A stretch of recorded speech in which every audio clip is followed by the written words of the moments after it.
Welcome and thank you so much for joining me today for Kineo Totara Office Hours. I am seeing some names that I have never seen before, so I'm excited that you're able to join me today. Welcome. Just so you guys know, what we do here is we present on a topic, something Totara. It may be a plugin, which is what we're talking about today. It may be core functionality, which is what we've talked about many times before. Or it just may be something cool that we are doing here at Kineo. I typically talk for about 15 minutes and then I open up the floor for any questions that you may have about your system. If you have a question that you want to troubleshoot here, I'm more than happy to pull your site up. We can take a quick peek at it and see if we can't figure it out, if you give me permission to do that in front of other folks, because this is open to our clients only. So just so you're aware of what we do there. A little bit about myself. My name is Taylor Craig, and I am one of our 2 platforms consultants here at Kineo. We just hired on another platforms consultant, and I'm so excited to have him here with us today. His name is Alex Carrick, and he is our newest addition to Kineo. So what our role entails is we get the pleasure of working with our clients and training them on custom solutions that our solution architects dream up. We also train on core functionality, and then also write technical documentation, etc., etc. And then we also get to do this. So this is what we do. So today what we're going to talk about, we're going to really kind of start 2018 off with a bang, and we're going to talk multi-tenancy. We get a lot of questions on multi-tenancy and what is it exactly. And first thing to note, guys, it is not core. So it's not standard to your system. It's not something that's just there inherently. It is a plugin, and it is an add-on. So it would be an additional cost because there's a little more management with it. There's some setup that goes along with it, all of that good stuff. So if you want to use multi-tenancy, it is something that Kineo does offer, but it is not part of your system, just core straight out of the box. So talking a little bit about what it is. Probably the easiest, most rudimentary way to explain it is multiple sites in one, essentially. You have multiple different administrators, and you can tenant or segregate multiple different areas of the site. A coworker we had here once, you guys probably knew her. She did quite a few of our office hour sessions while I was out on maternity leave, Tammy Belgard. She actually had the best analogy that I've ever heard for multi-tenancy. And what her analogy was is that think of your Totara site as an apartment building. Those tenants may come and go through the same front door, but they have their own lock and key to their particular apartment building, and then they can customize that apartment the way they want to. So they can put whatever pictures they want on the wall. They can have the people they want to come in their apartment. But they may enter through the same front door of the entire complex as a whole. So now that's one way of looking at it, but another thing to be aware of with multi-tenancy is we can put them in through multiple doors. So it may be like a condo where everybody just has a key to their front door. Because remember, in Totara you can have multiple different methods of authentication, right? So you can push people across in a couple of different ways. So totally up to you as far as how we go about doing that. Now, a common question we get is, how do I know if I need multi-tenancy, or will audiences just do the trick for me? So the major difference between your audience and your multi-tenant is audience is just going to group users, and then you can do audience-based visibility where you can make certain courses visible or not visible based on if I'm a member of a particular audience. The major difference is that multi-tenancy is going to be completely and totally segregated all the way throughout the site. So just think of your site with dividers, and then you have one site that is one company, another site that is another company, but you have a super administrator over the whole thing. So probably the best defining characteristic is, do you have multiple administrators, and is it okay for those multiple administrators to see all of the users on your site? That is typically the defining factor where we say, yep, you need multi-tenancy, or no, let's stick with audiences and go core. So if you have situations where you have administrators that are over a set group of people, and that administrator of group A should not see or be able to manage group B in any shape, form, or fashion, in that case, it's likely a multi-tenanted solution. Okay, so that's just something to be aware of. And then finally, how do I add multi-tenancy to my site? Contact your account representative. They would be able to help you out there. Typically, probably what we would do is have a solution architect talk it out with you, just double confirm that it is a good fit for you, and then we would go ahead and we would apply that to the site. So let's take a look at a demonstration site with multi-tenancy in place. So this is my demo site. Now, this is the same content of all the sites that we typically play around with. It just isn't themed, right? So what you'll see here as my super administrator, I'm prompting that person to come to a dashboard. They just see a Totara Learn logo, and then they're able to see all of the different dashboards because I've made those available to them. This is using core blocks.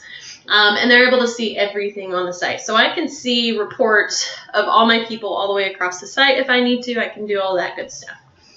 Now, let's look at it as a tenant administrator.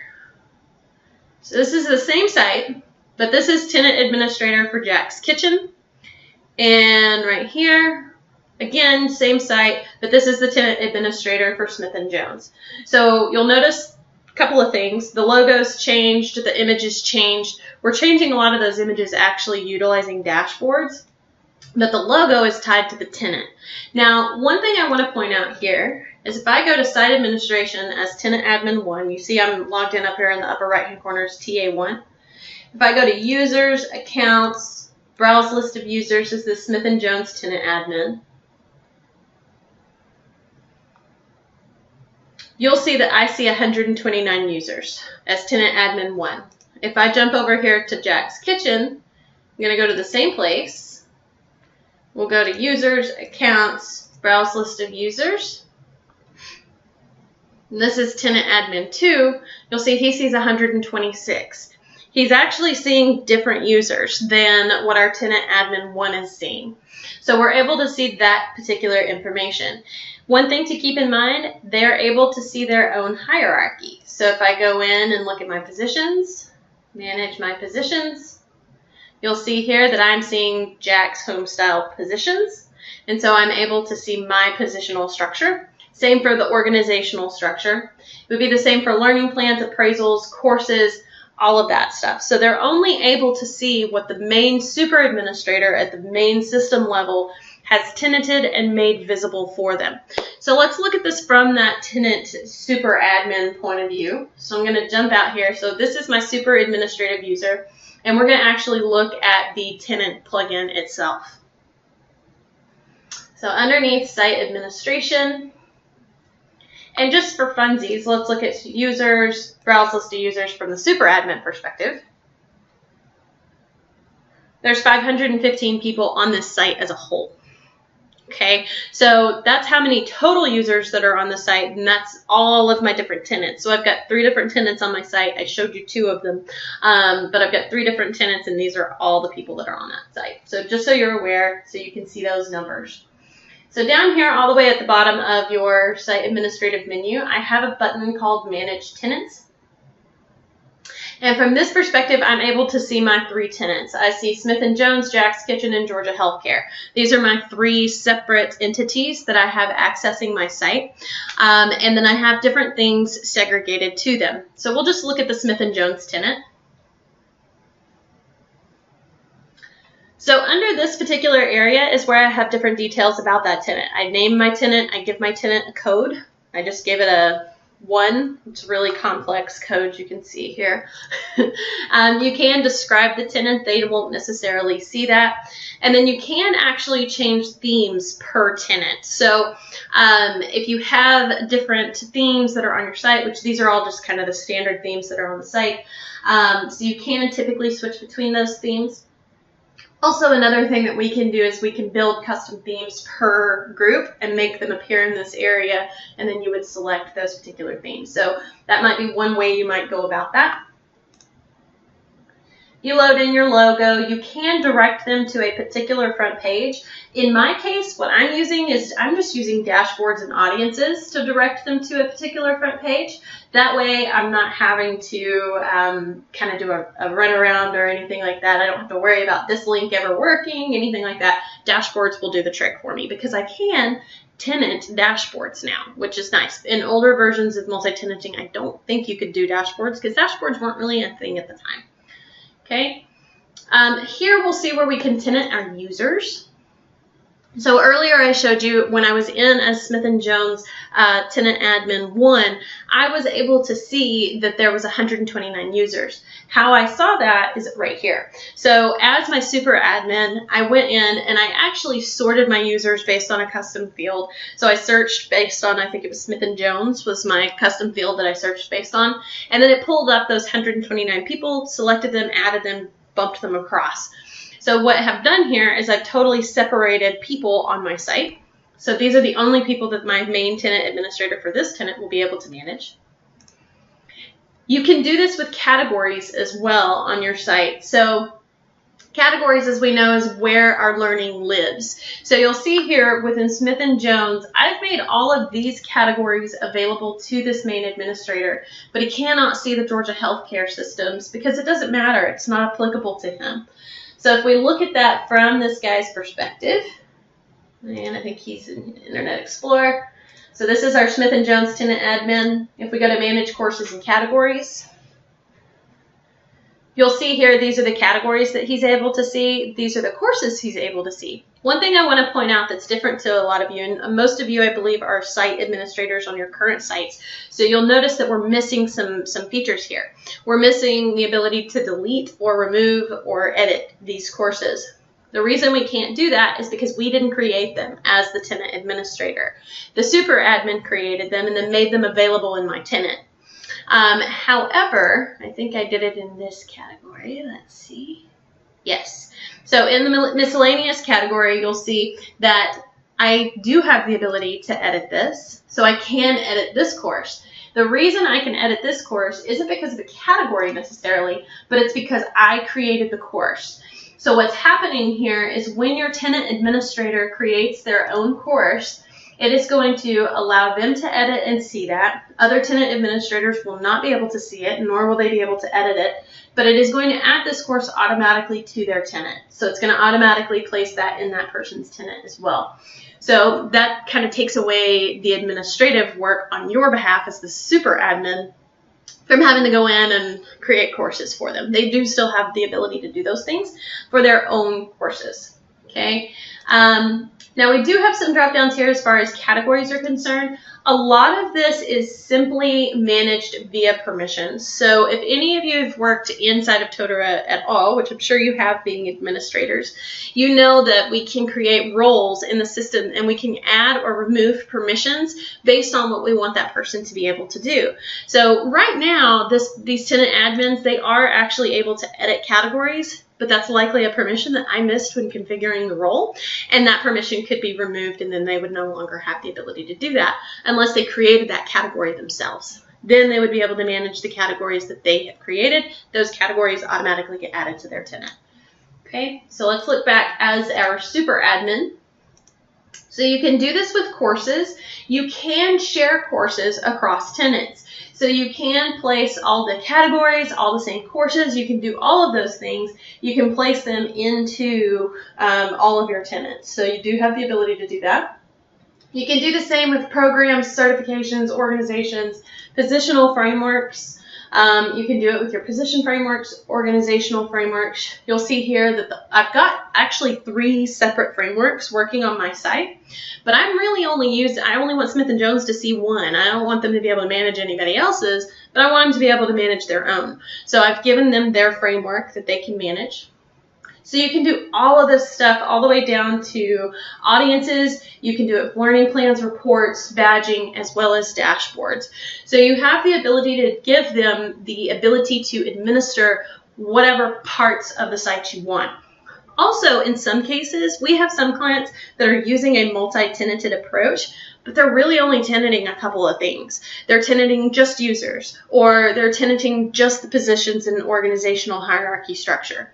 So what we do have the ability to do is underneath plugins, local plugins, multi-tenanting, we have the ability to go in and we can turn off and on what can be tenanted. So right now, we haven't disabled anything really, except for we disabled organizations and position types, because we don't want all positions and organization types available to every tenant admin. We only want them to see their tenant. So we can turn off and on the pieces of the puzzle that you need to make active and available to those individuals. So multi-tenanting, this is kind of the administrative overview. If we look at it, here's our administrator. If we look at it from a learner's perspective, so I'm going to log out here. And as my super admin, I have a sneaky little report that I've created so I can tell who's who and where they're at. And I can grab their usernames pretty quick. So here I have Peter Porter. He's with Smith & Jones. That's his company. And he has a manager, but I also see that he's a regional manager. So that means he's going to have direct reports as well, which is what we want to see. So we're going to log in as Peter. Now, in this case, we're going in through the same door. So back to that apartment building analogy. But if I was single signing on from my company's portal, then I would never potentially see this page. So really kind of up to however you want to do that. So I'm going to log in as Peter. He is not a tenant admin, so he doesn't have as much permission. But he is part of Smith & Jones, where he's taking his own learning. So you'll see here, and he may have some admin stuff. He's able to manage audiences, but that's special to my particular site. But you'll see here that he sees his team. He doesn't see anything any different than he may have seen it before, because he never really needed to see those users, right? So he never needed to see anything beyond what he needed. But just to kind of give you that idea. Excuse me, I had to sneeze. So that is going to be our multi-tenanting in a nutshell. I'm going to open the floor up to you guys and see if y'all have any questions. Thank you so much again for joining me. Glad to see you guys, and happy 2018. Sorry it has taken me so long to get back in the swing of things with office hours. So